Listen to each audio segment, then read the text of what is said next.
Hello, I'm Jess from Studio Body Evolution. Thank you for joining me in this episode. It is our second episode preparing for arabesques. So I do hope you had a chance to watch the first one and do it a few times. You will see each episode will become a little bit more challenging, and so you do want to make sure that you are prepared. Also, please be really careful because I'm not there with you. I can't correct you. So really, really important. I'm always telling my students, listen to your body. There are days that we can push. There are days where we can't. We want to listen to that. It can depend on what we ate, how we slept, the weather, tons of factors. So please be really gentle, be kind to your bodies, and no judging, okay? Let's go ahead and get started. So today we're going to be focusing on the upper back. So we're going to be focusing on strengthening, widening that upper back, gaining flexibility and mobility in the upper back, as well as understanding a little bit more about our rotators and about the positioning of our pelvis and our alignment in arabesques. So let's go ahead. We're going to start with our legs in parallel, and we're going to have about hip distance apart. And like I said, be really careful. If ever there's something in your head saying, I don't know if I should do that, please listen to that, watch. And if you have doubts, don't do it, right? Listen to your body. It is amazing what can happen and the beautiful things we can do when we listen to our bodies. So inhale, exhale. I'm gonna do a nice cat back, belly button towards my spine. My shoulders are just almost in line with my hips. So I'm not here, right? I'm not putting any pressure on my lower back. This is to release the lower back.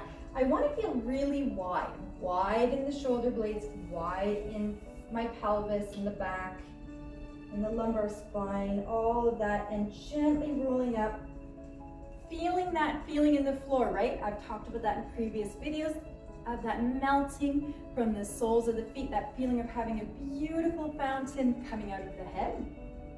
Now we're going to do a cambre back. So like I talked about in the previous video, we want to feel wide and our shoulder blades going forward.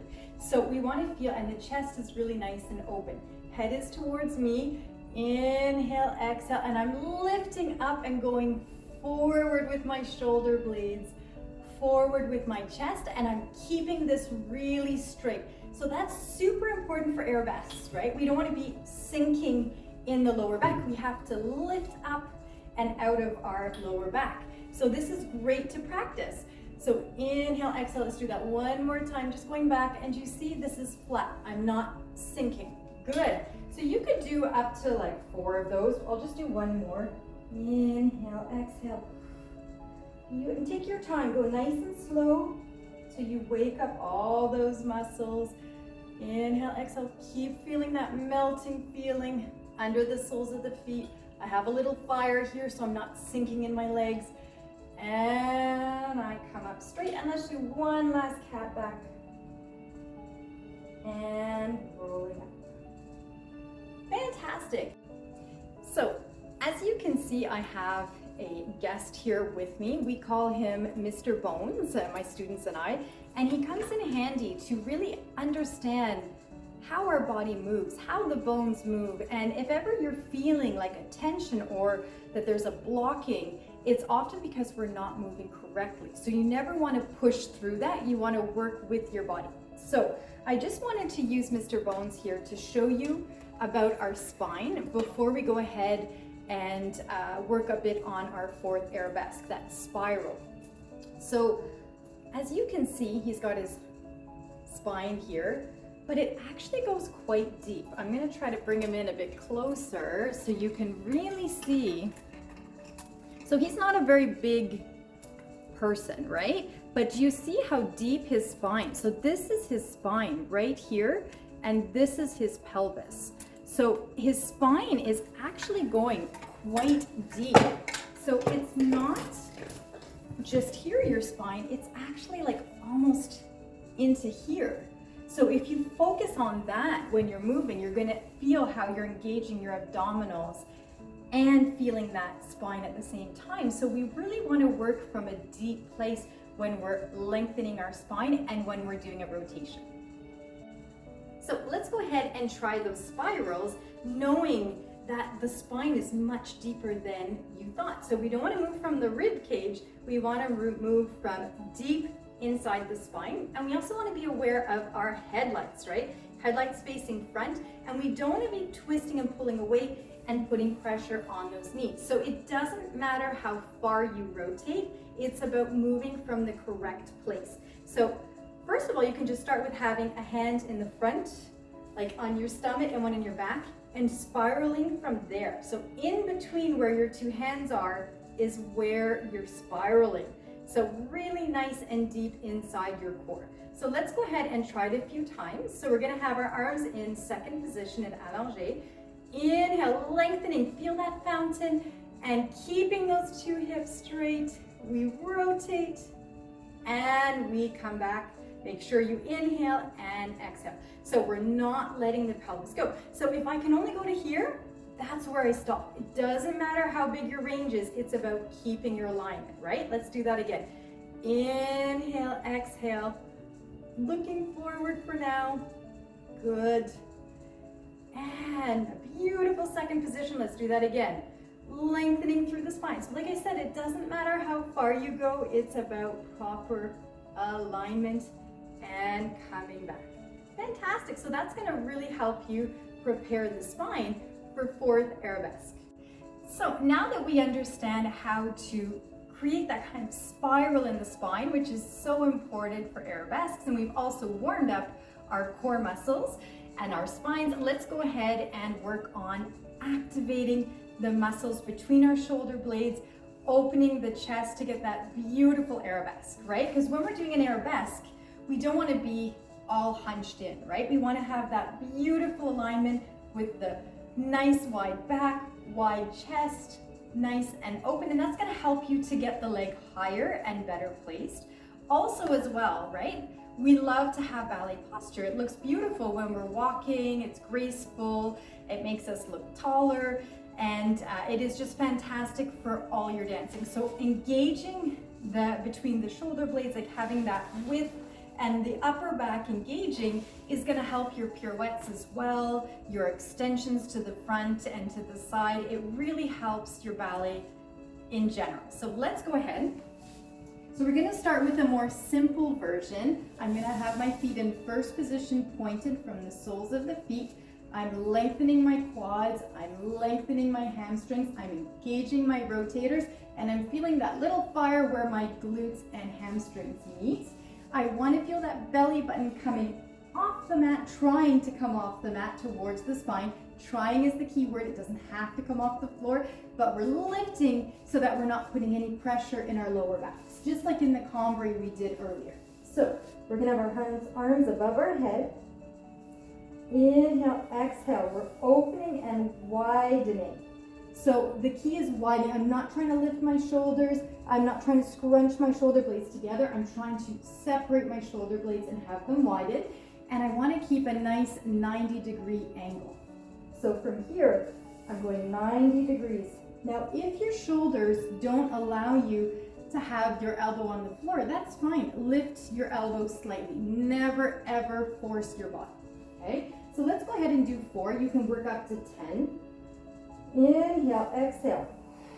Wide, wide, wide, wide, wide. And then inhale, coming back. And exhale. Keeping those elbows wide, shoulders wide, engaging in the abdominals, coming back. Turning out, so we're working lots of different things. Exhale. Coming back. Inhale. And I lost track, let's do one more.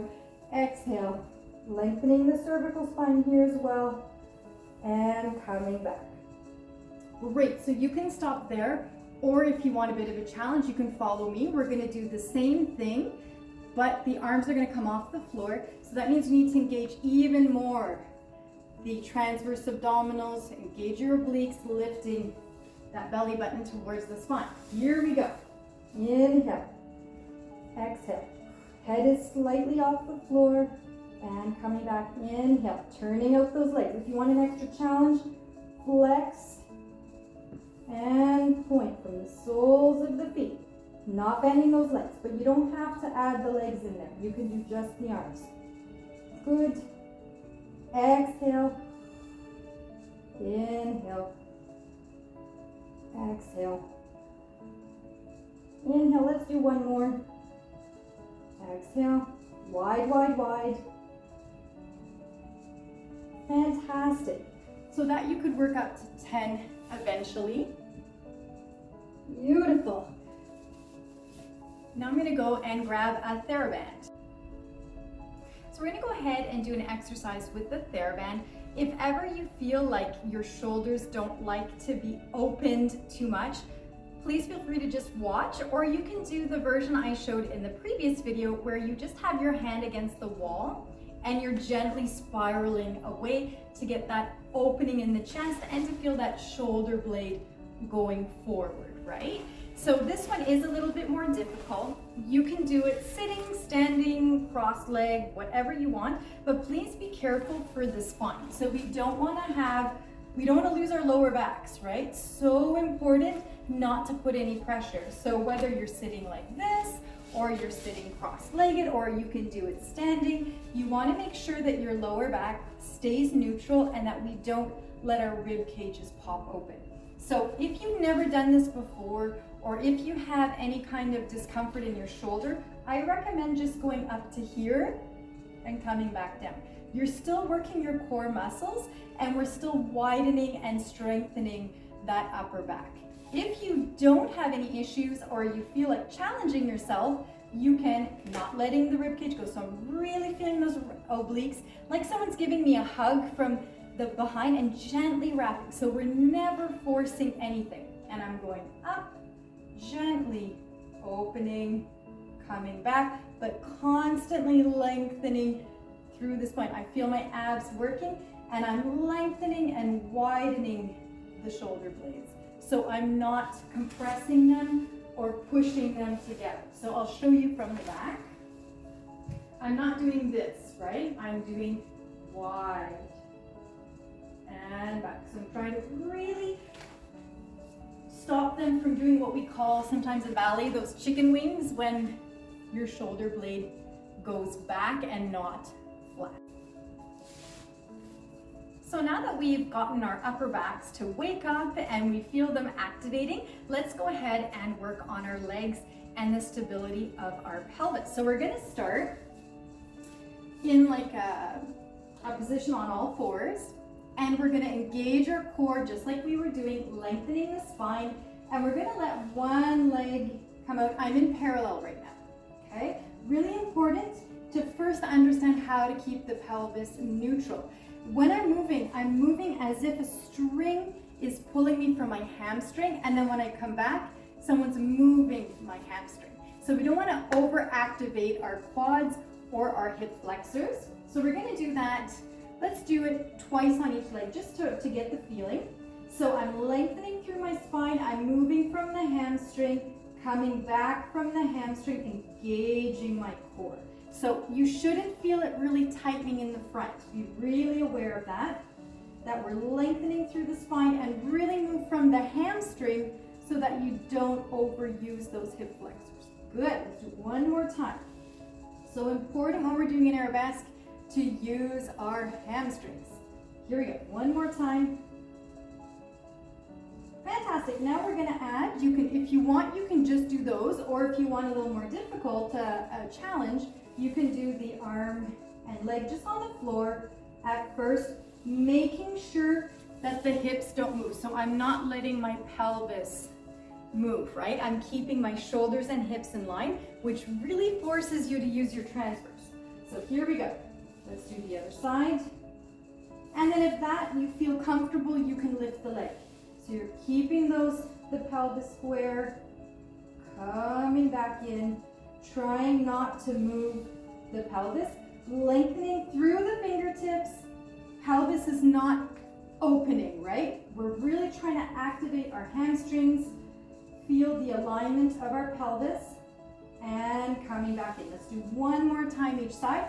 Once again, you can work up to 10 of these if you like. Good. Slow makes it harder. If you rush, you're not going to create those connections with the brain and the muscles. So take your time. Never be shy to go slow. It's really good for us.